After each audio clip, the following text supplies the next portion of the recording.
leitura, a partir do versículo 15, do capítulo 4, e hoje nós temos por objetivo trabalhar o avanço nesse conteúdo. O Senhor, porém, disse: portanto, qualquer que matar a Caim, 7 vezes será castigado. E pôs o Senhor um sinal em Caim para que não caísse qualquer que o achasse. E saiu Caim de diante da face do Senhor, e habitou na terra de Nod, da banda do Oriente do Éden. E conheceu Caim sua mulher, e ela concebeu, e teve a Enoque. E edificou uma cidade, e chamou o nome da cidade pelo nome de seu filho Enoque. E a Enoque nasceu Irade, e Irade gerou Meujael, e Meujael gerou a Metusael, e Metusael gerou a Lameque.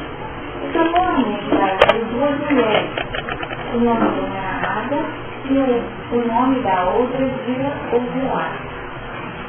E Ada teve a Jabal, e este foi o pai dos que habitam em tendas e sentados. E o nome de seu irmão era Jubal.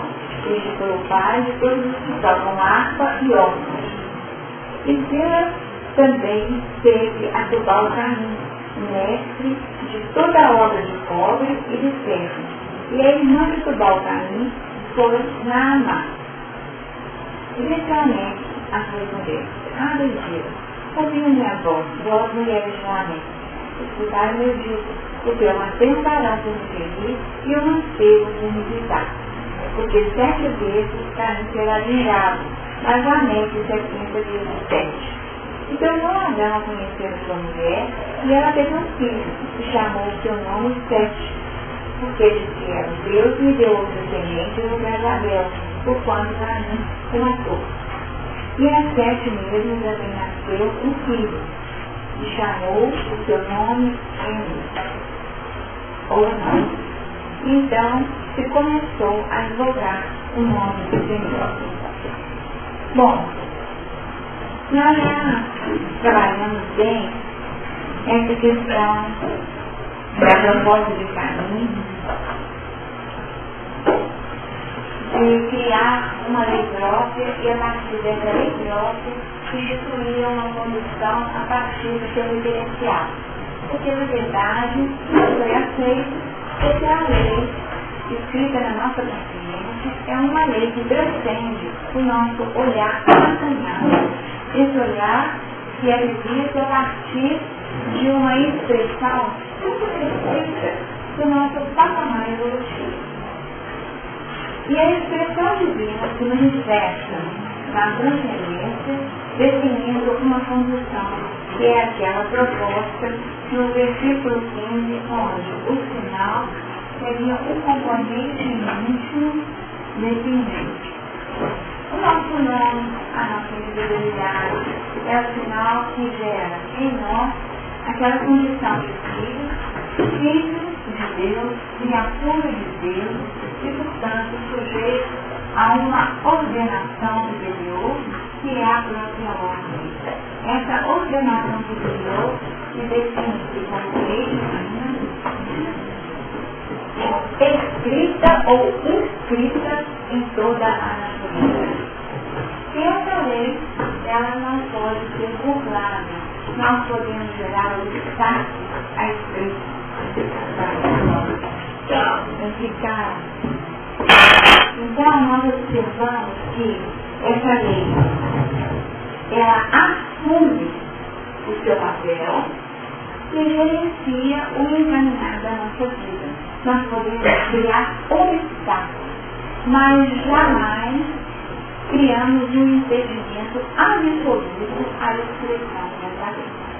Os obstáculos são os componentes que geram respostas da vida, intensificando nossas expressões expiatórias, tá certo? Toda vez que nós nos antepomos ou geramos uma posição de enfrentamento com a lei, surge para nós uma condição de atuação dessa lei manifesta através das experiências expiatórias. Aí sim nós saímos do caminho natural das provas, onde somos experimentados para identificarmos o nosso grau de maturidade. As provas têm esse objetivo. Definir o nosso grau de maturidade, como o nosso nível de aprendizagem, de apropriação dos valores, nosso patamar evolutivo. Uma vez que não há um retorno natural do ser a esse ajuste das expressões da lei, as expiações surgem como um componente necessário.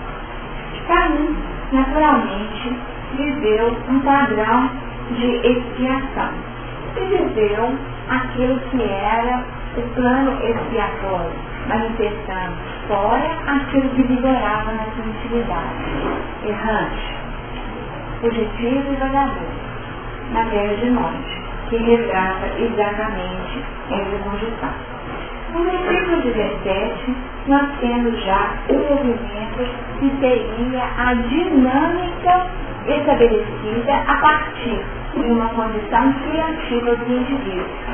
De que maneira? Gerando frutos. Os frutos naturais de cada forma. Como gerar frutos? Os frutos são nossos filhos.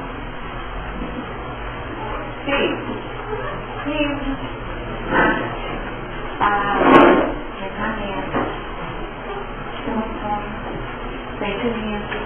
Nós podemos dizer que nossos filhos seriam tudo aquilo que eclode da nossa atividade. E também vai para além das expressões puramente mentais. Caim, que era fruto do mental, e ao aumentar o elaborado com um plano de sutileza e não fica apenas no plano mental. E materializa, ele cria uma cidade. Os filhos, os frutos primeiros, seriam essas expressões.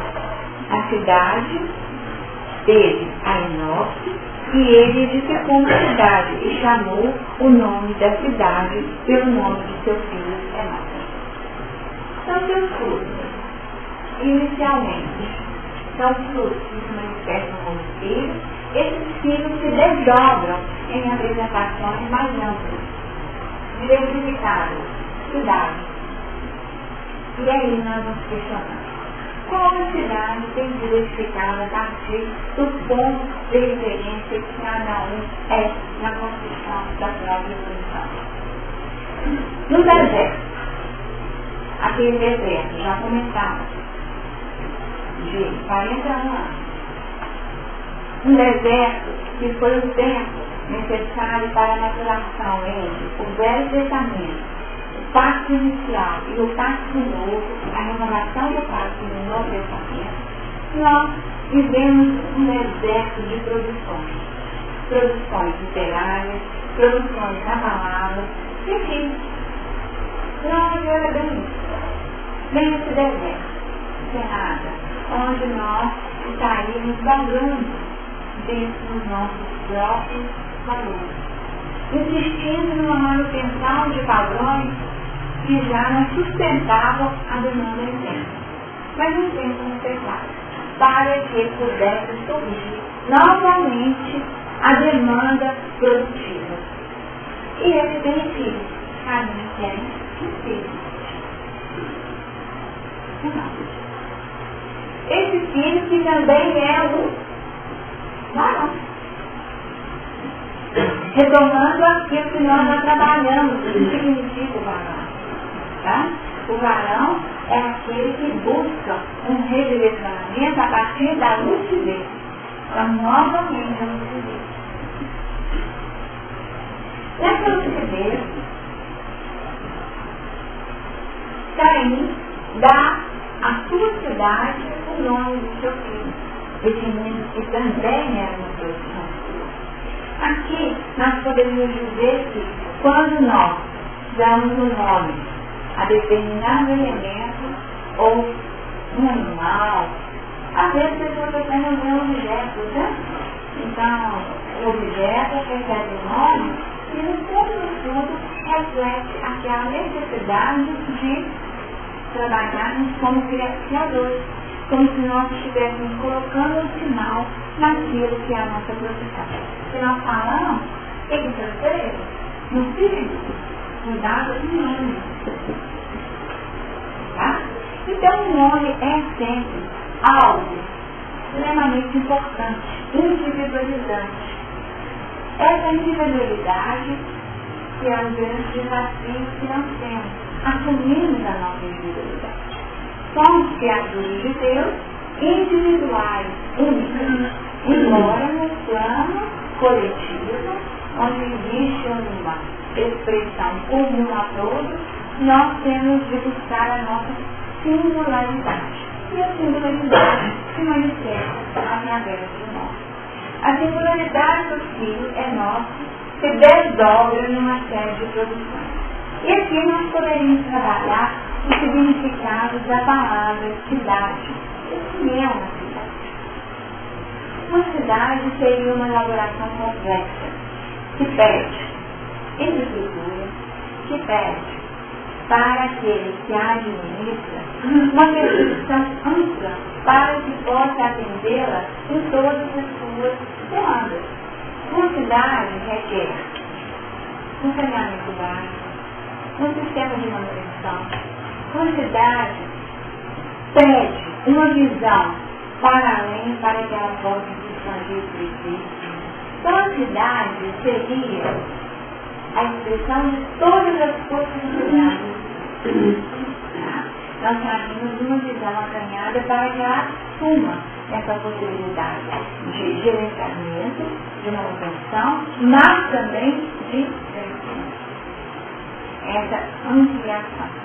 Belo Horizonte, quando foi planejado, era para ser só uma expressão ali interna dentro da primeira do contorno. No entanto, a expansão se deu para além daquilo que foi planejado. E nós observamos que só com essa visão da possibilidade de crescimento, nós estabelecemos um padrão de sintonia com a ordem da criação. Que a vida é crescimento. A vida é crescimento. Se nós nos fechamos dentro de um plano acanhado, tanto, nós estamos vivendo no sentido contrário a essa lei. Então, tudo aquilo que aprisiona, tudo aquilo que escraviza, tudo aquilo que limita, constrange, seriam atitudes totalmente contrárias à ordem que acabou. Elementos que constrangem no egoísmo, na violência, que querem obter a força, vivenciam padrões egoísticos que seriam antievolutivos, resgatando tudo aquilo que nós já comentamos. E toda a expressão centrada no atendimento do eu, posições vitimistas, posições que visam exclusivamente o interesse pessoal, acreditando que os seres vivem em função do atendimento daquilo que é o meu interesse, são elementos que estão elegendo uma postura anti-ordem, vamos colocar assim. Anti-ordem.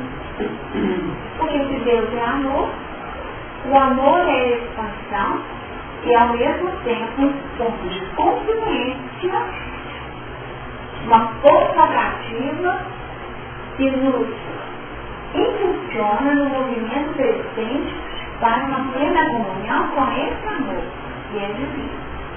Essa expressão do eu seria aquela expressão antiga que de alguma forma reflete a tentativa de burlarmos a lei e mantermos segundo o nosso interesse. Isso tudo já foi super bem comentado, né? Então o versículo 17 também fica assim. Aí nós chegamos no versículo 18, que é: e a Enoque nasceu Irade, e Irade gerou a Meujael, e Meujael gerou a Metusael, e Metusael gerou a Lameque. Tá? Então 18 fala de quê? Fala de genealogia. Então nós vamos ficar aqui trabalhando o sentido dessas palavras, qual o trabalho simbólico desses homens. Então, nesse momento, seria o caso daquela reflexão e uma retomada das prescrições disso, por Paulo, como uma alertiva, tá? Porque o que era necessário? O conhecimento da genealogia, essa retomada, era uma questão clássica, até ritualística, retomar a geração, certo? Então, saber as origens era um componente fundamental dentro da cultura, fundamental. Como não saber a genealogia? Como não saber passo a passo os nomes de todos aqueles que são os nossos antecedentes, né? Ou conhecer a sua ascendência, a sua descendência, componente fundamental, era o conhecimento de si mesmo. Paulo, nos explica a proposta da teologia. Nem se ocupem com fábulas e genealogias sem fim, que antes promovem discussões do que o serviço de Deus na fé. Vejam bem, os nomes são tão parecidos, né? Quem que definiram? Mejael ou Metusael? Aí eu falava Metusael e depois Mejael. Aí começa a discussão. Que diferença existe em fazer em termos operacionais? Os nomes muito próximos, os nomes se repetem. Então nós observamos aqui mais à frente, né? Nós temos Tubalcaim, né? Tubalcaim e muitos outros, que é nome se repete. Nós vamos observando essas repetições. E olha, que esse número. E era uma tradição oral. Uma tradição oral. Na tradição oral, a possibilidade do engano estava muito maior. E nós sabemos que se encontra, né? Encontra ao mesmo ponto. Então, essa tendência é da natureza humana. E nós vamos dando nosso jeitinho e vamos modificando. Passo para quê? Discussões. Tá? Quando nós estabelecemos o ponto de vista, novamente, tá? No ponto de vista, surge um grande desafio para viver as nossas vidas. O plano de lucidez já foi conquistado, mas o eu ainda é um eu egoísta, muito fechado, centrado em si mesmo. E Paulo nos reverte. Existem discussões incessáveis, genealogias e contendas e debates sobre a lei. Vejam bem, debate sobre a lei, definindo uma forma de conduta para Timóteo e para Tito. E nós podemos nos colocar nesse instante aqui na posição de Timóteo, como também na posição de Tito, quando estudamos essa questão. O que acrescentaria para nós, nesse momento, trabalharmos em investimento, em ser o quê? Tá? Nós podemos trabalhar na sequência das nossas relações, ou qual foi o pensador que definiu determinada teoria. Então, vamos sair dessa lei, da lei religiosa, da lei divina, e vamos trabalhar como nós podemos gastar o nosso tempo na vivência até da ciência. Quais são as teorias que tentam explicar? E vamos, gastamos vidas e vidas trabalhando esses conteúdos definidos. Qual que é a força da intimidade do átomo, ou aquela partícula não sei o quê, e nós podemos ficar gastando, tá? Gastando o nosso tempo, tá? Porque nós devemos sem fim. Sem fim. Não é essa expressão. Sem fim, gente. Sem fim, não. É nossa aula. E nós podemos ficar, a partir desse negócio sem fim, fechados num círculo vicioso totalmente improdutivo. Então nós podemos pensar qual tem sido hoje, na nossa vida, porque já que trabalhamos nesse a discussão de genealogia da nossa vida, tá? Nós muitas vezes elegemos um foco, um ponto. E esse ponto é aquele que fica numa discussão sem. Pode ser o quê? Pode ser a dificuldade alheia, tá? Pode ser a dificuldade pessoal, pode ser uma condição política, pode ser uma questão econômica, tá? Nós podemos eleger pontos específicos como sendo aquele ponto que será o detonador das nossas fixações. Ser uma série de questões. Exatamente. E ficamos assim, fixados nesse ponto sensível, estacionados, tá? Estacionados. Porque o movimento que promove é o movimento de serviço de Deus na fé. Aí, serviço de Deus na fé. Não deixa de ser. Serviço na fé, na confiança de que eu tenho algo a realizar. Eu tenho um compromisso na dinâmica de vida que é um compromisso histórico, intransferível. E ocupar esse lugar e exercer nesse lugar o meu melhor. Aí sim, de posse dessa postura, eu posso me libertar. E assim, nós poderíamos dizer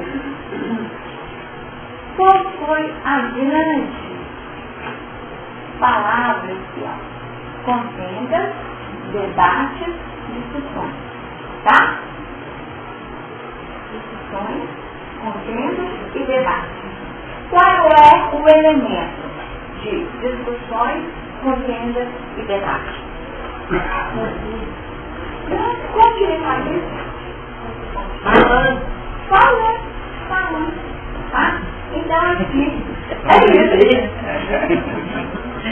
Você falou o falatório também. Obrigado, tio. Essa fala é minha fala também, né? Vamos primeiro dar objetivo? Falatório. Tá? Falatório. Capítulo 73 do livro de Lucas. Mas evita os falatórios profanos, porque produzirá maior impiedade. Palavras de Paulo, também a Timóteo, mas já na segunda epístola, no capítulo 2, do versículo 16. Vocês me permitem a leitura? Tá? Porque nós precisamos trabalhar, porque nossa genealogia hoje é essa. Vocês concordam? Então, vocês ficam falando, a pessoa que é a sua? Daí eu não fiz. Daí eu vou tentar para ele, né? Mas nós conseguimos falar, aqueles que se preocupam, nós conseguimos chegar às 10, né? Quando muito, a gente consegue retomar, né? Umas 10 gerações. Mas, para o povo, Deus que faz muito mais. Então, nosso falatório tem sido a nossa genealogia, elementos de discussão, contendas e debate. Poucas expressões da vida social ou doméstica são tão perigosas quanto o falatório desvairado, que oferece vasto lugar aos monstros do crime. Tá, gente? Elemento para crime.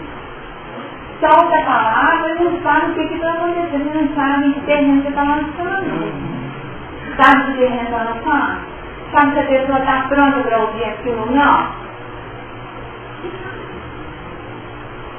E é crime. Aos monstros do crime. A atividade religiosa e científica ha descoberto numerosos fatores de desequilíbrio no mundo, colaborando eficazmente por extinguir os focos essenciais. Quanto se há trabalhado louvavelmente no combate ao álcool e à química.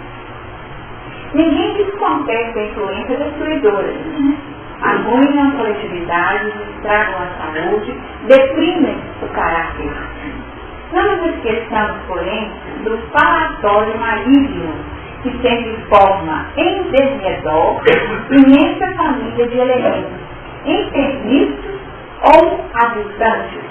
A produção de vermes letais que proliferam no silêncio e operam nas sombras. quantos meditam nisso? Não será porventura o verbo desregrado, o pai da calúnia, da maledicência, do mexerico, da leviandade, da desculpação? Olha só, repetirei a pergunta.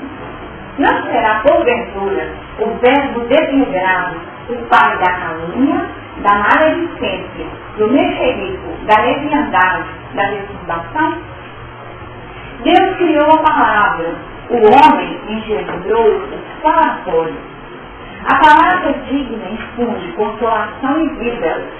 A murmuração perniciosa propicia a morte. Quantos inimigos da paz do homem se aproveitam do poderio insensato para cumprir os criminosos desejos? Se o homem embriaga os viciosos, aniquilando-lhes as energias, que dizer da língua transviada do bem que destrói vigorosas sementes de felicidade e sabedoria, amor e paz. Se há educadores preocupados com a intromissão da sífilis, por que diferença alusiva ao desvario da conversação? Em toda parte, a palavra é índice de nossa posição evolutiva, gente. Olha só, nossa palavra é índice da nossa posição evolutiva. Está de coração, né? Está de coração. Indispensável aprimorá-la, iluminá-la e enobrecê-la.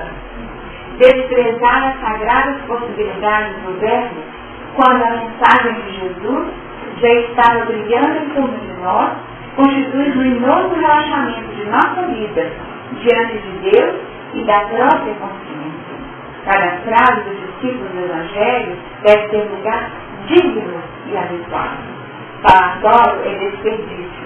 E quando assim não seja, não passa de escura corrente de venenos psíquicos, ameaçando espíritos valorosos e comunidades inteiras. Será que hoje, assim, nós vemos na nossa sociedade um cuidado muito grande, as pessoas estão se recatando assim, nos apartamentos, nos condomínios. Será que é o medo que nós fizemos na nossa sociedade do passado? A gente está se resguardando, o medo que já usamos da nossa sala, né? E porque hoje a gente vê assim, cada qual vivendo o seu, né, o seu tempinho ali, o seu mundo. Não tem não está tendo muito aquela que tinha antigamente, aquela amizade, aquele contato. Olha, vocês acompanharam a colocação da Marina, né? Esse é um contexto que nós observamos, que é fácil, que é real, para tirar um pouquinho os pomos de gada, mas depois a gente volta nele. Mas se nós observarmos na própria nossa vida, mesmo nela, nós já identificamos esse movimento de um certo resguardo, um afastamento da classe. No livro Lídia, depois é um livro bonitinho, Lídia, lá tem um momento, uma passagem, você fez um comentário que no portão tinha um feriado, corrente. E o comentário era em que ponto chegamos, desde ficarmos atrás de grade concorrente para nos proteger. Tá? Então, quer dizer, não é muito difícil, isso já era fácil. Existia uma relação plena entre as pessoas de camadas sociais distintas? Não. Tá? Então, quer dizer, os condomínios já existiam de outra forma. Condomínios fechados. Os condomínios já existiam. Então, existiam outros formas. Na verdade, nós vamos modificando a forma de manifestação dessa postura que ainda é fruto da nossa evolução, ainda muito acanhada, porque nós tememos o nosso irmão. Uma vez eu escutei de uma pessoa,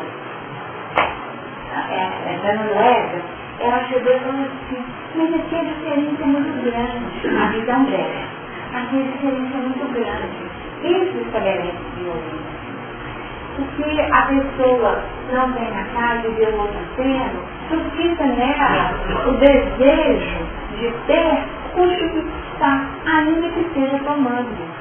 Então ela estava dizendo que ela estava aqui, numa posição de maior equidade, né, da distribuição das possibilidades, surgiria como consequência de uma natural vida fraterna, né, mais respeitosa. No entanto, nós já recebemos da espiritualidade alertivas de que o caminho não seria esse, né? O caminho é, vamos liberar todo mundo igual e ver o que acontece. Né? Seria utópico. A espiritualidade já nos definiu que seria utópico. Por muito tempo acreditava que esse era o caminho. Acreditava mesmo. Mas depois nós vamos ver assim, com a vida. Que você observa a diferença com criança. Você dá duas folhas de papel para um e para o outro. Um pode levar em mim, o outro dá um risco psicológico e outro pode no bicho. Então, a forma como as pessoas utilizam os recursos, e aqui eu dei o exemplo da criança, que é uma coisa bem singela, porque é assim que nós ainda somos crianças espiritualmente. Nós utilizamos os recursos dessa maneira.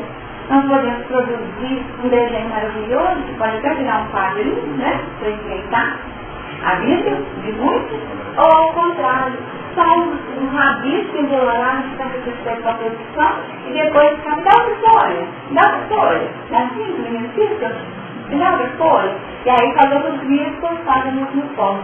A vida tem sido dessa maneira. Nós temos utilizado os recursos que nos chegam dessa forma descompromissada.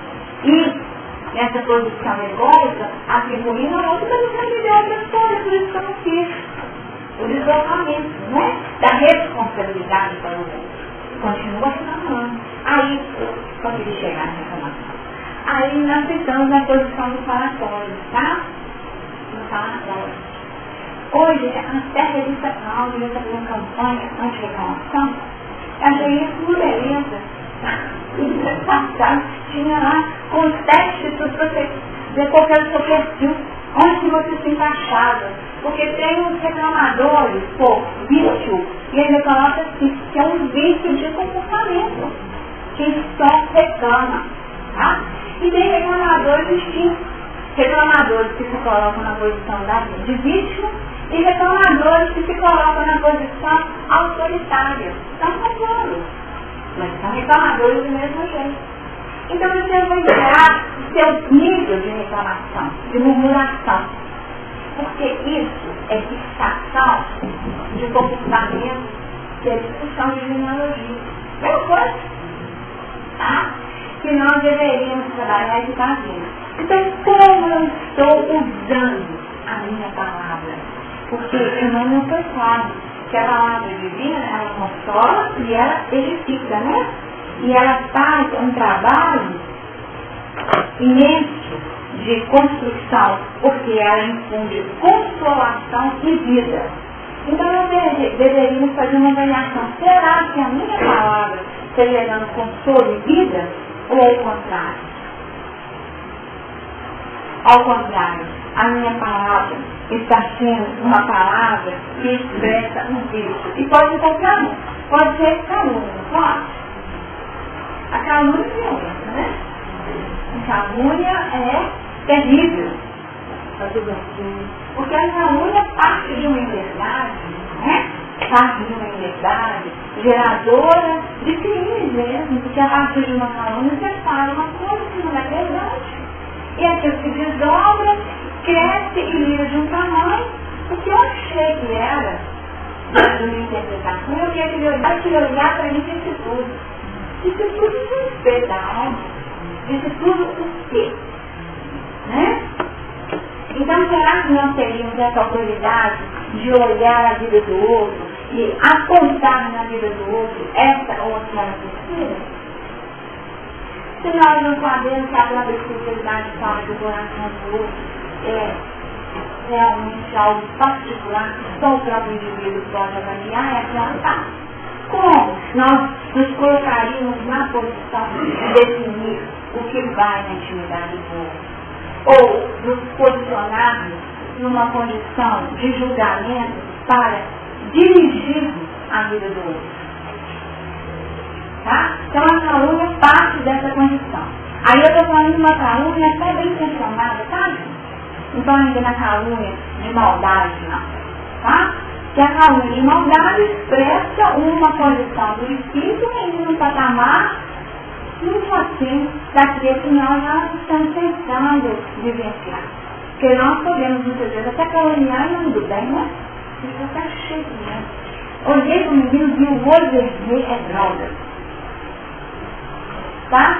Vou falar com o pai. Não tem conjuntivite primaveril, desde a infância, a cara vai longe. Né? Você já viu o olho vermelho do seu filho? Eu já vi. Mas você não tomou nenhuma atitude, não procurou psicólogo, ainda não teve uma... Tá certo? Os fatos que foi analisado a partir do que é isso? Não estava ruim, não é? Conjuntivite primaveril familiar. Você já precisou ver nada assim?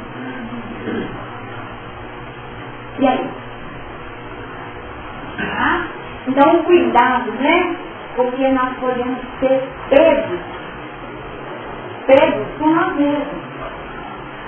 Nesse posicionamento. Então, a outra questão foi a maledicência. Maledicência ou maldizência, tá? Ação de maledicente. Quem fala mal dos outros. Aquele que é perito em perceber o defeito, né? Perito em identificar o defeito. Isso não é. Só fala mal do outro. Pode até ser verdade? Pode até ser verdade. Mas em que isso? Quando eu dizer, fulano é autoritário, fulano só faz o que quer, fulano, se não for do seu jeito, não adianta. É um não sei o quê. Não é assim? Sabe que fala mal, não fala mal. Nós estamos querendo justificar ou estamos querendo denegrir? E dessa forma, até fazer um trabalho de contraposição. Porque se o fulano é isso tudo, aqui não tem nada disso. E muitas vezes, através da maledicência, eu estou buscando o quê? Uma autopromoção para definir aquilo que eu não sou. Olha só o grau da estratégia no falatório. Mas olha, eu não sou nada disso. Ou seja, fulano não vale nada e eu é que faz tudo. Enquanto nós estivermos nessa posição, enquanto nós estivermos a necessidade de diminuir o outro, significa que nós ainda não estamos trabalhando a nossa autoestima. Nós, vamos contar para vocês, é uma história de uma paciente que até é um registro que nós pedimos para ela, autorização, e foi inserido no livro que vai ser lançado agora no mês que vem. Ela não é o livro. Tá? Já estou sabendo mais. Aí, esse livro será lançado dia 10 mesmo? 10 dia 10 de maio, lá no Hospital Espírita André Vista, às 18 horas. É um livro que faz de homeopatia e espiritismo. Foi escrito a 4 mãos e toda a renda dele será destinada para auxiliar o Hospital Espírita André Vista. Então, aí ficou bacana fazer mais. Então, tem um capítulo lá, que foi a nossa parte, e essa cliente falou o seguinte, que ela fazia visita em termos, tá? Fazia visita em termos, e aí ela falou assim, gente, ela estava no chato de la loja, não está escrito desse jeito na minha vida, não, mas ela assim, era um chato insuportável, mas eu faço visita para todo mundo. Por que eu não vou visitar nessa loja? É o dia da realidade esse. E aí ela foi visitar a porta. Passou a tarde com a porta. E conversar. Uma tarde de conversa. E a conversa não tinha assim. Eu não chave, conversar, até. E aí, quando chegou a noite, ela percebeu que ela começou a ter uma dor no peito. E uma angústia, e uma dor no peito, mas ela achou que ela ia se matar. Então, mal que ela passou, e quando ela já estava fazendo bem, tá, gente? Fazia revisão diária, 919, como os cabelos do Chico recomendados, no propósito de autoobservação para poder crescer e melhorar, foi fazer a revisão do dia. E aí passou pelo dia inteiro e parou na tarde. E aí ela viu o que tinha sido a tarde dela com a Sônia. A tarde inteira falando mal do sobrinho. A tarde inteirinha falando mal do sobrinho. E aí ela constatou que ela era maledicente. E ela falou assim, é um vício que eu tenho, que eu sei que eu tenho. Mas visitar em tempo comum é mais fácil para a maledicência, dá? Não dá. Mas visitar que você conhece os meandros da dificuldade toda. Então, se na visita em termo, se você chega, dá a sua cota de participação, aplica o passe ali que Jesus abençoe, estimular e que a paz fique com você, ele vai embora, né? Porque a recomendação até que não pode nem tomar água, não é isso? Que a gente aprende. Vai dar a mensagem de Jesus, porque não é visita social. Então você vai lá, então não dá tempo com a maledicência elogio. Mas foi a sogra, conhecendo todo mundo, e aí ela deu mesmo espaço para que aquele vício da alma se manifestasse. E aí ela viu que a dor que ela sentia no peito era decorrente desse envenenamento que ela produziu na sua própria estrutura, tá? Como um reflexo desses componentes que foram falados aqui, ó, vocês verem. Falatório desperdício. E quando assim não seja, não passa de escura corrente de veneno psíquico, ameaçando espíritos valorosos e comunidades inteiras. Mas ameaça primeiro quem, gente? Porque não se vida. Porque antes de atingir o outro, já estruturou uma série de malefícios em si próprio. Em si próprio. Então aí ela falou assim, então, de agora em diante, aí ela se posicionou. Que ela ia ficar mais atenta em relação a esse vício que ela tinha. Então foi uma bendita visita à cobra, porque ela conseguiu perceber que ela ainda não tinha se libertado disso. As circunstâncias é que davam uma falsa ideia de que ela já tinha saneado esse vício da alma, porque ela não tinha espaço para poder manifestar algo que ainda era dela. Então aqui nós falamos da calúnia e da maledicência. E o mexerico, gente? Mexerico. A tal da fofoca. O disse-me disse. O disse-me disse pode ser um componente desestruturador de todo o contexto, não é? Ah, nossa, a cor ficou horrível. Aí a pessoa que trabalhou escuta que a cor ficou horrível. Quem falou? Não, eu fui fulano. Mas disse que quem falou foi fulano, foi Beltrano. E aí a corrente de intrigas, é muito provável, né? Cresce, expande e gera um elemento totalmente conturbado que precisa ser saneado. Porque a palavra, ela é criadora. Ela cria a realidade. Nós já falamos isso aqui em outras oportunidades, que às vezes os meninos têm terror noturno. Você já não ouviu falar isso aqui. Tem terror noturno, noites agitadíssimas. E aí eles vêm para atendimento fraterno, para a certeza, e falam que deve ter algum espírito, né, perturbando a noite do menino, né?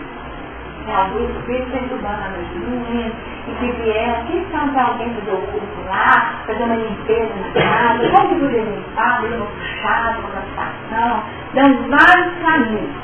Aí você começa a conversar como que é o ambiente da casa. Eu tenho dificuldade de relacionamento, muitas brigas, né? Muitas dificuldades, que meu marido deve, está desempregado há 3 anos, e eu preciso sentar a casa, mas eu não tive despesa com isso, porque não foi isso que nós combinamos, quando nós casamos. Então, todo dia, isso vem à tona, e é motivo de discussão, aí ele bate a porta, ele sai, e fala que qualquer dia vai embora, não volta mais, e são muitas ameaças. Precisa de espírito obsessor? Precisa? Então, qual a aviação mental, qual é o tônus mental desta casa? Quais são os elementos que são impregnados nas paredes físicas desta casa? são as questões mentais geradas, não apenas pelos pensamentos, mas especialmente por aquilo que é dito. Tá? E nós precisaríamos nos educar para sairmos dessa condição. Então, o mexerico, a condição de uma fala totalmente irresponsável, né? Uma fala irresponsável, porque nós não estamos nos responsabilizando pelo retorno. Que aquilo que sai de nós vai voltar para nós, com um preço e com uma cobrança. Tá? Com um preço e com uma cobrança. Nós não sabemos as consequências dessas emoções, porque uma palavra pode suscitar no outro uma série de outros pensamentos, de palavras e até ações que nós não imaginamos. Tá? Então nós não podemos nos inventarmos a responsabilidade da circulação da vida. Corrente de veneno psíquico. Tá? Então o xerife é essa corrente, porque é uma corrente mesmo, né? Aí criam ela. O xerife é isso, que ele vai tramando, né? Um elo cada vez maior. E aí ele vai envolvendo, e devendo daquele sonho, né?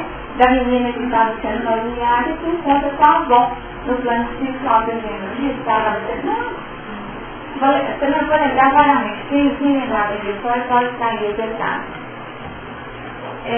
No atendimento, no plano espiritual, a jovem estava sendo vítima de uma calúnia. Então, os médicos pessoais, que era uma calúnia, os médicos pessoais, ela recebe o atendimento da avó que se encontrava no plano espiritual, alguém muito querida, e que poderia assisti-la naquele momento de dor. A avó conversa com ela e fala o seguinte, que a calúnia era como se fosse uma cobra de vidro, tá? Como se fosse uma cobra de vidro. Tá? Uma psicologia. Mas se a gente fixasse o olhar nela, nós observaríamos que ela se quebraria, porque ela não tem sustento espiritual. Na verdade, isso é uma imagem que ela criou para poder finalizar para ela que o texto definiria todas as coisas e as coisas chegaram no lugar certo, para ela não ficar presa. E aí ela volta para o plano físico, desperta e registra na memória apenas isso, que ela havia sonhado, até que toda uma direção sobre todos os elementos, mas registra só a imagem e definindo isso.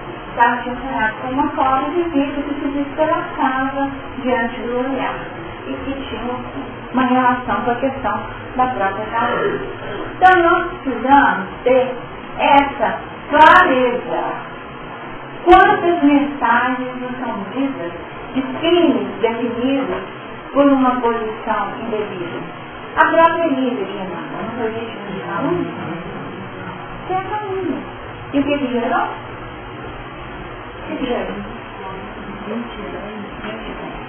20 anos de separação, numa condição de recolhimento, tirando o direito de educar, né, a própria filha, tirando aquilo que era fruto de quê?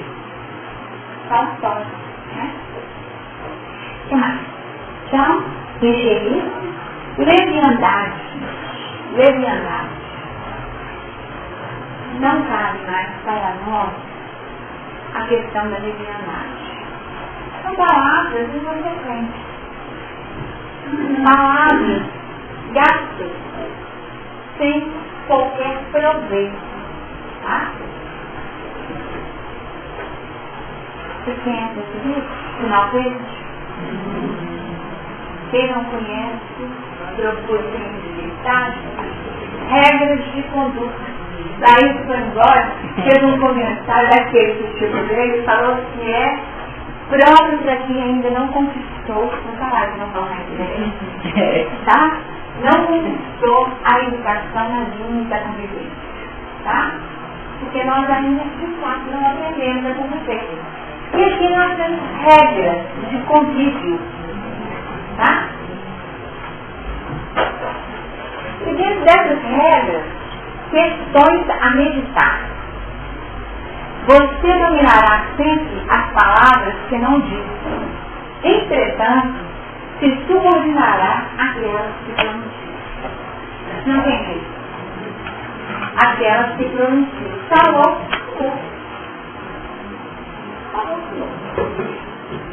Já é do domínio público da vida, na ordem universal. E aí nós estaremos sujeitos à revolução. É aquilo, quem fala que não fala o que quer, eles escutam o que não quer. É isso? E aí depois, por que não ficou assim? Né?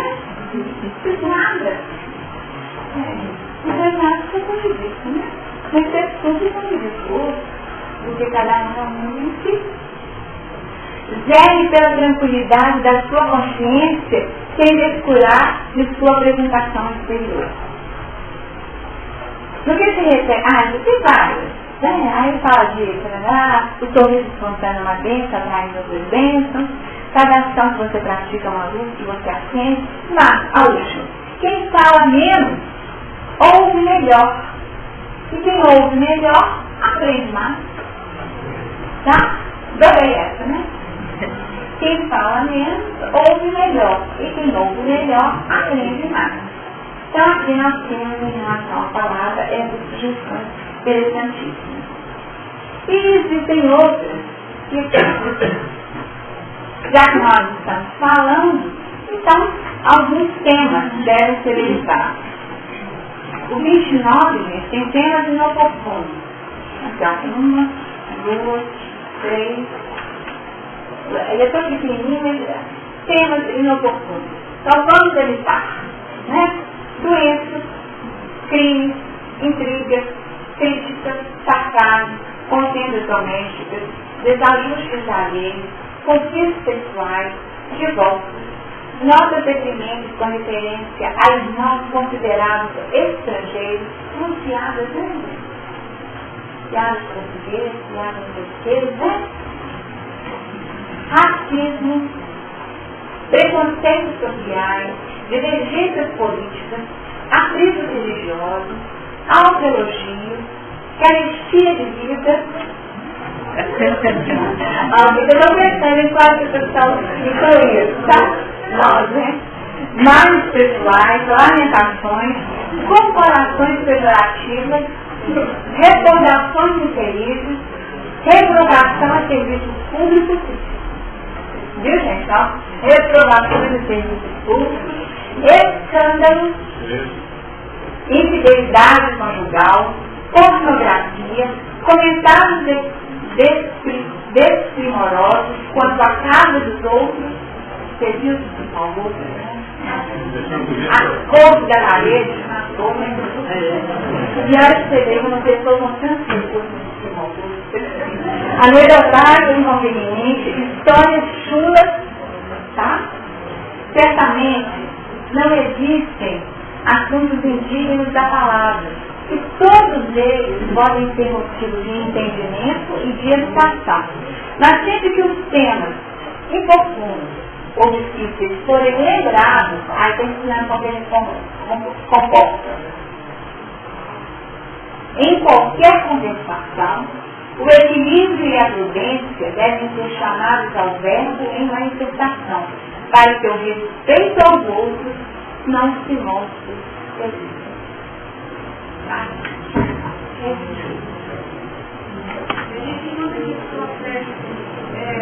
Não falar, mas não ouvir a verdade. Já melhorou.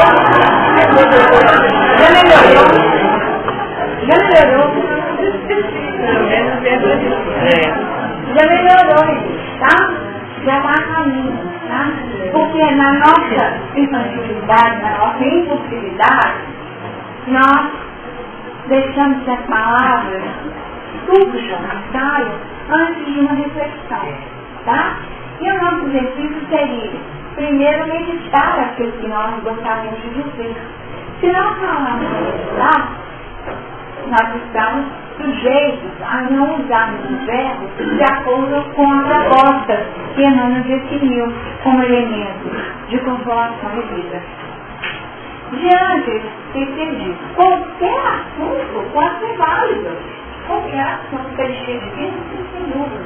Mas se nós trabalharmos no terreno da consolação e vida, nós podemos definir os países, aí nós podemos falar do cargo coletivo, e estabelecemos aí um posicionamento de maior entendimento sobre isso.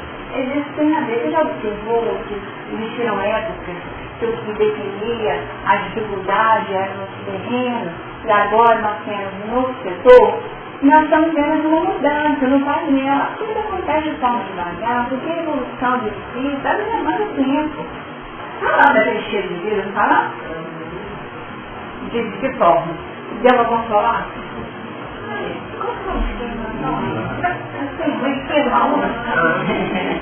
Só um minutinho. Então, nós observamos assim, a arte de cada forma. A arte de cada forma.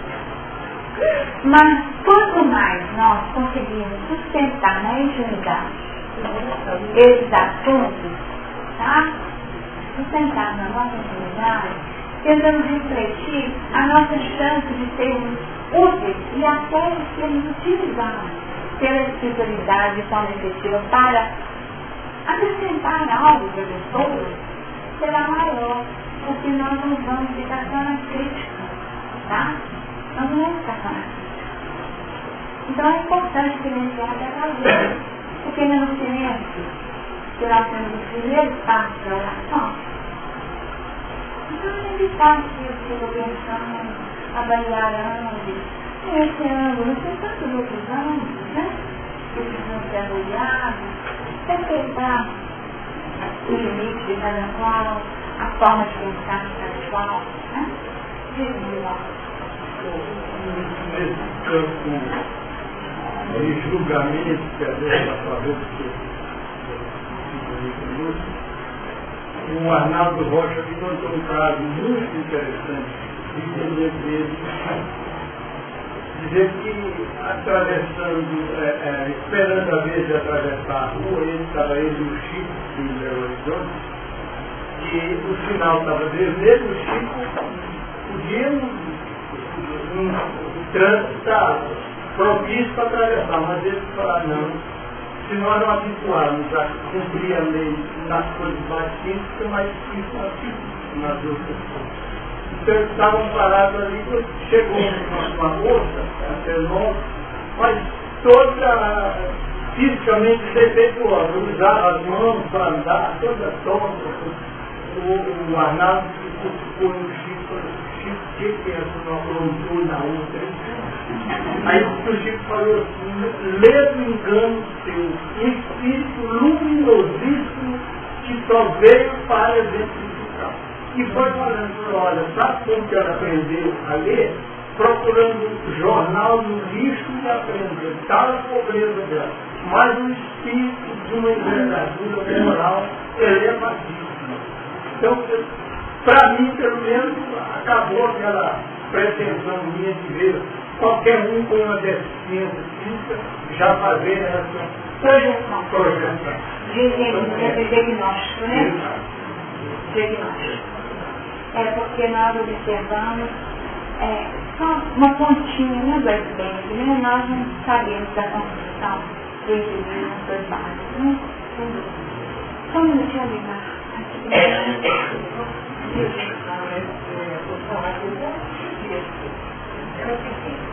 falar coisa que você fala. O que nós vamos fazer com a coisa de espírito aí é outra coisa, né? Quando você fala da falta de Deus, eu fiquei pensando, cada fragmento daquele, isso forma um pouco, e ele pode criar vida própria, como a gente tem relação. Exemplo, quando a gente faz um ato conosco, a gente consegue, pela racionalidade, eliminar. Mas algumas coisas na fala do outro, a gente insinua coisas que a nossa racionalidade, a nossa lógica, ainda não havia pensado, e assim ela sugere para nós. Então a palavra tem dois efeitos, porque nós temos uma norma interna e a gente pode responder a ela. Mas fica essa coisa muito subentendida. Ela está colocando o seguinte, que tem a palavra objetiva, né? A palavra objetiva é aquilo que é dito, e a dizer é o não dito, né? o não dito. E, em geral, o grande desafio, aí, se a gente agregar ao programamento, é essa ideia. O grande problema está no não dito, tá? Porque nós acreditamos que silenciamos o não dito, naquela mensagem subliminar, mas evidenciando uma série de expressões, que foi a entonação dada, tá? A entonação dada, o brilho no olhar do feliz, qualquer expressão, né? Qualquer expressão, a malícia, a astúcia, a raiva, a indignação, né? Uma série de expressões. Então, isso funcionaria como se fosse a moldura. Então, não disse como se fosse a moldura da nossa palavra. Tá? Essa moldura, por vezes, rouba a cena. Quem entende arte, o que eles falam? A moldura tem que ser simples. Por que a moldura tem que ser simples? Porque senão ela rouba a presença do quadro. E a palavra divina, ela tem que ser pura dentro daquele tamanho. Se eu falo assim, não vou dizer nada. Deixa.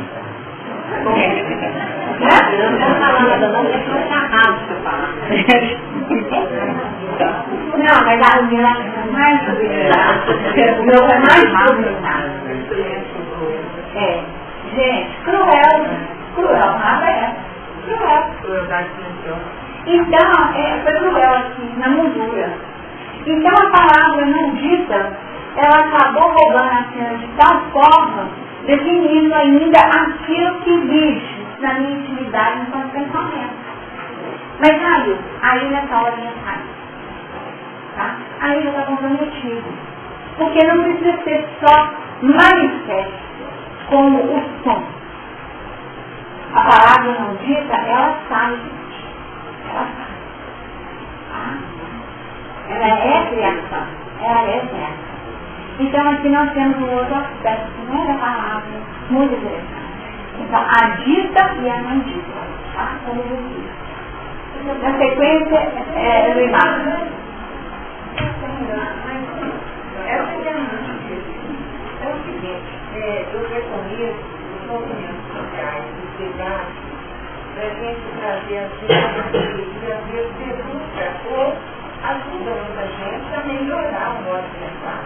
Então, por exemplo, aqui no Brasil, nesse momento, quando eu deixei o movimento estudante em Brasília, em nome da ética, eu achei aquilo assim, eu fiquei achando ótimo, maravilhoso. Só isso. Cada um, né? Mesmo no século. Terminar.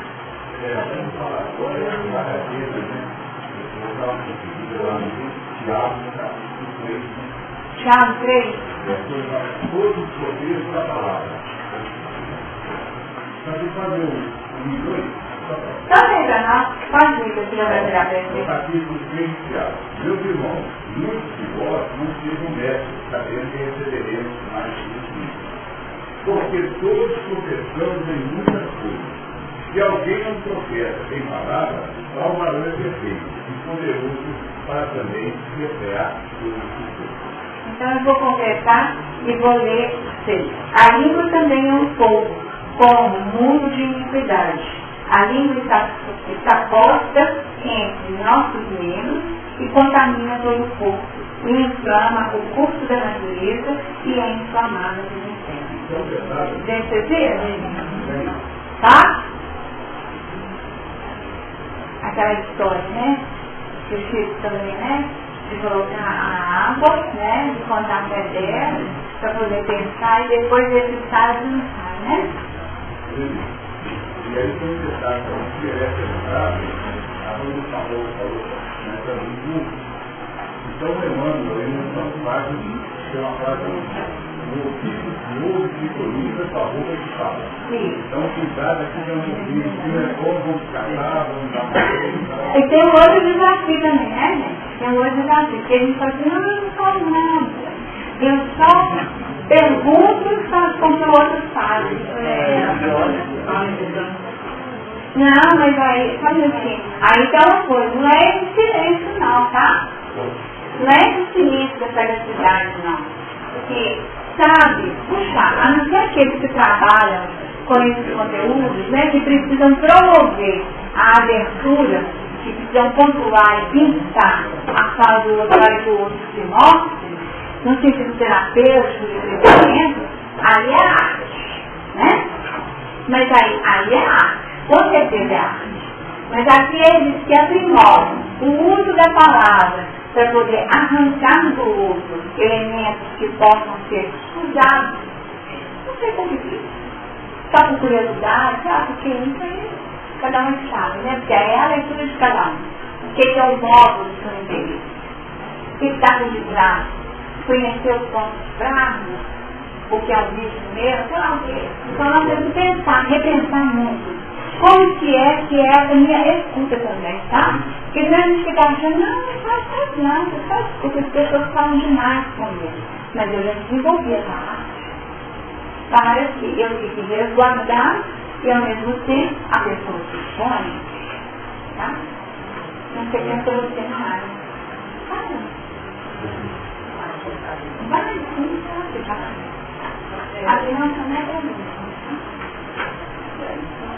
Uma coisa que eu vou conversar em relação à discussão sobre biologia, não sei, aquela questão da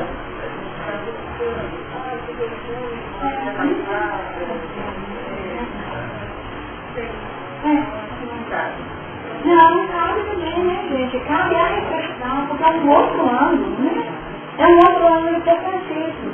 Porque da mesma forma, né, que a gente fala o seguinte, a própria pessoa pode até criar desejos da matéria. Vamos imaginar, por exemplo, aí do Chico. Imaginemos que esse espírito luminoso, uma vez mergulhado na carne, o esquecimento do passado, fosse alimentado por estímulos nocivos, venenos, correntes de veneno que facilita ser karma. Isso é karma quebradista, tá? E eliminar a estrutura dessa pessoa como espírito luminoso, porque na Terra nós não estamos sujeitos a isso. A própria filme recebeu essa advertência. E escutando esse tipo de comentário, poderia escutar. Gente, tem que ter uma explicação para uma vida dessa, tão limitada, tão sofrida, com tantas carências, com todas as dificuldades. Olha só isso que nós podemos ser instrumentos negativos. Cruéis, a palavra cruéis, né? Então, buscando no passado até uma explicação. Não, mas é porque tem vidas passadas, deixa eu falar que carne difícil, porque tem vidas passadas. Você deve ter mutilado muito, tá? É o que fez, né? Mutilou muito. Depois tem que trabalhar o presente. Tem que trabalhar o presente. Ontem, na leitura da abertura do curso de passe, a lição foi, depois vocês veem no livro de Índio, gente, amanhã, tá? Amanhã. Essa lição é ótima, tá? É um convite para viver no presente, sabe? Valorizar no presente para que ele seja o que ele precisa ser para nós. Um instrumental, né? A ferramenta do nosso processo evolutivo. Em termos de movimento, os nossos relacionamentos,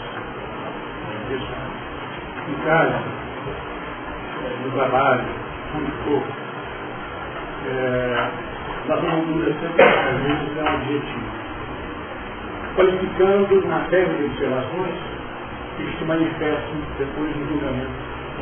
Que a pessoa é isso aqui.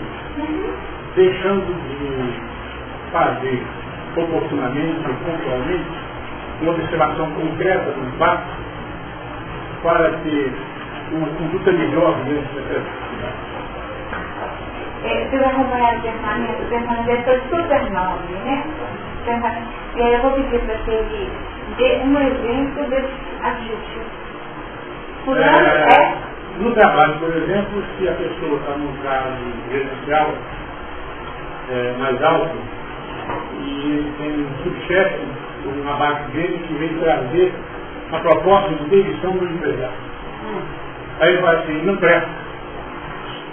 Ele é preguiçoso, ele é lento. Mas esse gerente nunca pontualmente chamou aquele indivíduo para uma conversa ponta a ponta. Entendi. E depois faz uma demissão sumária baseada no objetivo. E sem ter tido aquela oportunidade de fazer a correção devida. Ou ajuda, ou entendimento, ou treinamento, ou aproveitamento. Né? E assim, não só no trabalho, em todo lugar, normalmente as nossas queixas não são substantivadas, são adjetivadas. Acompanhado? E aí, você recebe um presente, tá? Você recebe um presente, um brilhante. Qual que é a causa? Você perdeu. Você perdeu. E aí você pega o presente, pode receber o presente e ficar com ele e acreditar que você é. E viver uma vida dentro dessa identidade. Sem refletir se é ou se não é isso, né? Se é ou se não é isso. Eu acreditei que não é isso, porque eu faço devagar. Beleza, né? Que eu faço devagar. Tem duas coisas inteiramente distintas. Inteiramente distintas. Por muito tempo eu acreditei que era lenta mesmo. Aí eu tô com ele, eu faço silêncio. Eu não fazer essas coisas que eu faço, não, né? Então esse livro aí está falando de outra coisa, porque eu falo devagar. Olha só como que a partir de um aspecto nós generalizamos. Isso, né? Aqui é a generalização que eu estou falando. Será que o indivíduo só é isso? Né? Mas é uma pessoa submissa que ataca, né? É uma pessoa que está aberta para aprender. É uma pessoa... O que tem mais? Tá? Nesse elemento. Porque na minha época era educativo, hoje não sei como se dá, né? Então, quer dizer, depois dele não tem educativo. Não estou acreditando aí dessa pessoa, né? Qual é o elemento que qualifica essa pessoa? E aqui eu estou falando de forma positiva sobre ela. E aí sim, nós transformaríamos a qualidade da nossa palavra, acrescentando o sentido reeducativo, né? No sentido reeducativo que foi a proposta que ele trouxe. A partir dessa constatação, o que poderia ser implementado a favor desse elemento? Aí sim, é palavra de se aí vamos para o chefe, né? O gerente lá, que alguém está próximo, ele antes de trazer essa demissão, ele deveria já falar, é isso mesmo. É mesmo? Mesmo. E já implementei uma série de medidas para ver se agilizado. Diferente, né? Isso.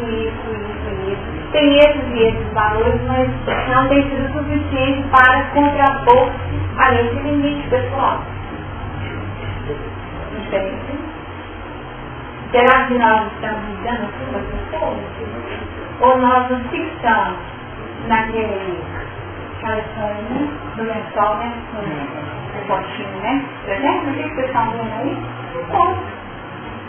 Né? E nós estamos vendo o lençol todo branquinho, né? As edições são feitas assim, né? Porque... Só com o ponto, né? Só com o ponto.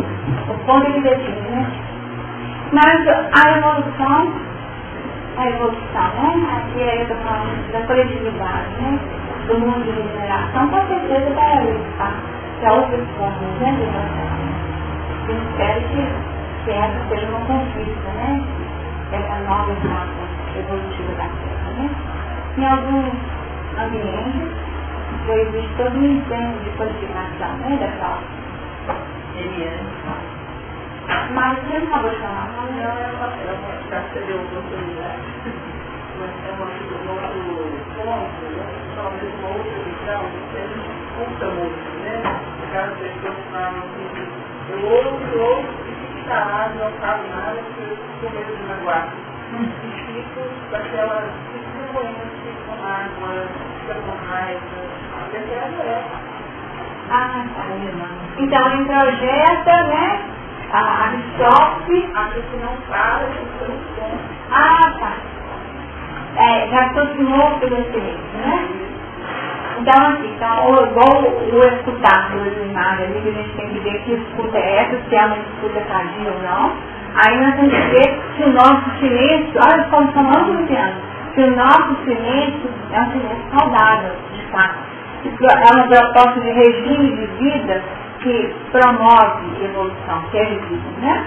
Porque eu não respondo nada, porque pode ser até com verdade, né? Sou superior a tudo aquilo que está sendo dito, não é? Sou superior a isso. Pode falar o que quiser, eu já superei essa fase da contenda e das discussões liberadas. Eu superei essa fase, né? Marca de serenidade. E aí fica num contexto de adoecimento que se adotar vai pagar o preço, né? Do próprio corpo, né? Vamos lá. A gente vai lembrar o capítulo Pensamento do Humano, do nosso, quando ele diz que pensar é criar, né? Porque você falar, né?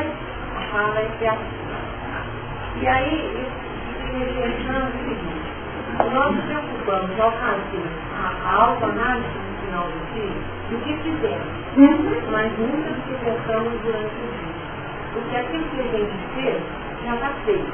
A gente vai analisar para observar o que pode ser feito melhor. Mas eu acho que a gente passa mais do dia pensando, e aquilo que a gente pensa durante o dia, que vai criando hábitos daquele pensamento, é o que vai gerar a palavra que vai gerar toda uma questão que depois eu vou ter que fazer, né? Então, a gente tem que observar no dia o que eu pensei, que às vezes eu fofoquei comigo mesmo. Eu pensei que o outro levou absurdo para mim. Então eu vou com esse pensamento. E se eu não observo o que eu penso durante o dia, eu vou estar precisando com palavras no amanhã. Então acho que quando ele coloca lá no capítulo, é imprescindível tomar conta dos pensamentos. Não, isso aí é a raiz, né? É a raiz. A gente pode pensar naquele mundo do cenário. Então, aí é a raiz. Só um versículo. Vós,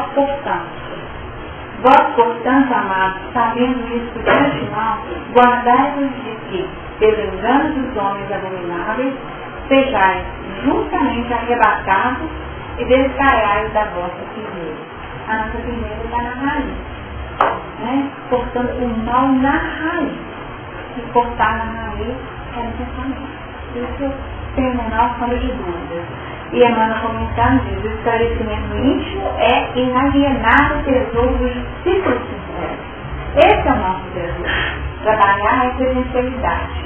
E os discípulos de Jesus, que já foi baptizado por uma série de recursos, compete a ele realizar serviço e vigilância. Ao tema da tarde, vigilância. Então a gente observa que existe uma linha de continuidade nos trabalhos que são desenvolvidos. É como se a gente começasse uma reflexão de manhã, consolidar os elementos da reflexão à tarde, definindo que nós estamos no curso, né, de aprimoramento íntimo. E que essas questões elas tocam todos nós. Não é um desafio. Quem não tem desafio em um daqueles temas que nós vemos, né? Quem não tem uma tendência ou uma... Quando você observa que já está falando das questões sociais, tá? Quem é voltado a um plano ideal até de realizações, que está sempre aí, pontuando dificuldades. Então, é um desafio para todos nós. Quem mais ficou de mão levantada? Você veste.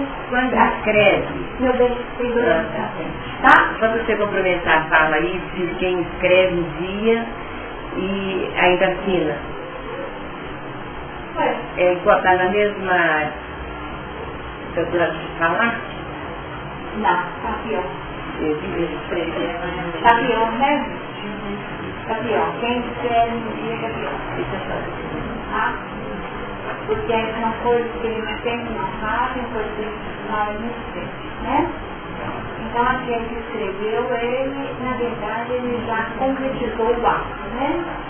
Ele assinou todos os painel, ele ainda assinou serviço, todos assinou mesmo as iniciais, né? Bem, seria devido ao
nós passamos essa incumbência para Jesus, ou Cristo, tá?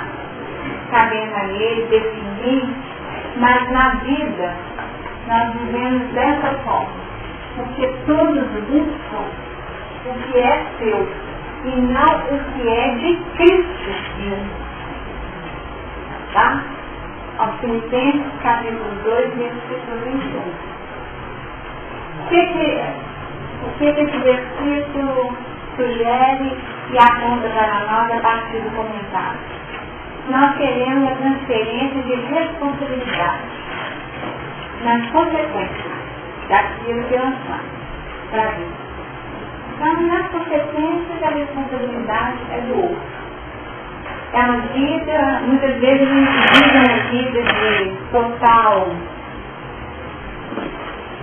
desleixo, com atenção, descuidado em relação ao outro, né? E quando o outro se desvencilha da nossa relação, não se submete mais, nós queremos culpabilizar o outro pelas ações, não reconhecendo aquilo que é nosso, bem dentro do fim dessa trouxa. Então a gente transfere para Jesus. Caso Senhor, ô Senhor, eu estou perdendo a vida que eu tinha, isso era uma vida boa e eu não sabia, não tem muito disso? Só tem, né? Só tem disso. Mas eu não valorizava, eu não fiz nada para cuidar, né? Então, acabou. É porque não era importante, você acabou. Mas só que tem que, na verdade, no fundo, de novo, tá, gente? O eu busco. Porque todos buscam o que é seu e não o que é de Cristo Jesus. Porque se nós estivéssemos, no primeiro momento, buscando aquilo que é de Cristo Jesus, do nosso mestre interno, nós já saberíamos de antemão qual seria o comportamento gerador do calar, os trombeiros, os canões e tudo mais. Não vou precisar de anúncio externo mais não, porque eu já finalizei internamente qual seria a proposta do mestre interno para a minha autoeducação. Então eu tenho que ter mais cuidado. Eu sou um espírito insistente em determinados aspectos da vida. Sou um espírito pouco afetivo, sou um espírito exigente, sei lá. Essa é a característica que deve ser trabalhada a partir do comando do Cristo interno. Então, o Cristo interno definindo os pontos a serem mudados. Mas, quando nós legamos ou delegamos ao nosso ego, e um ego que não é amadurecido, a condução da nossa vida, nós fazemos segundo a personalidade. E trabalhando segundo a personalidade, não atendemos aquilo que é progressivo, aquilo que é evolutivo. Tá certo? Aqui está o grande desafio dentro que ela nos trouxe. O componente gerador de uma postura de busca de respostas externa. Quando, na verdade, o processo é de autocrescimento mediante autorresponsabilidade. Acabou isso para nós, não tem mais volta, não tem mais volta. Nós já aprendemos isso. Tá? E a autorresponsabilidade a partir do comando do Cristo Jesus. O Cristo interno, mediante vocês, trazidos para nós através da estrutura de personalidade de Jesus, o Nazareno, que verbalizou não através de palavras, mas através de palavras divinas, com poder, né?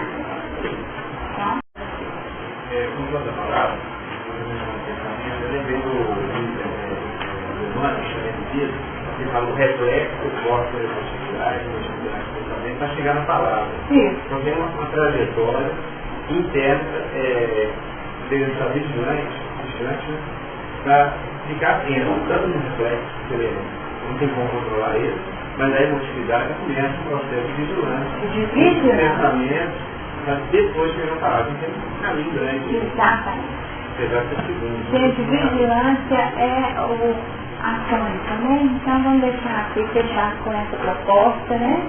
Essa proposta, a partir dessas questões, e vigilância para que nós possamos eleger o serviço de Deus na terra. Porque só a partir dessa vigilância interna nós poderemos fazer isso.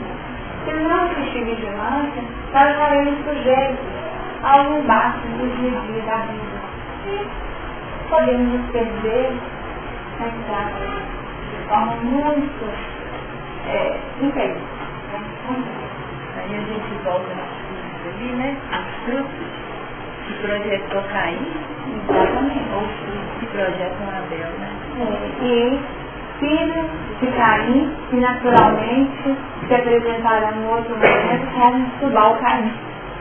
Né? Tubal-Caim, o pai de todas as armas, né? O pai da metalurgia, elementos de contenda, ou será que seriam elementos de defesa. Então, criando, né, esse afastamento para criar um império pessoal.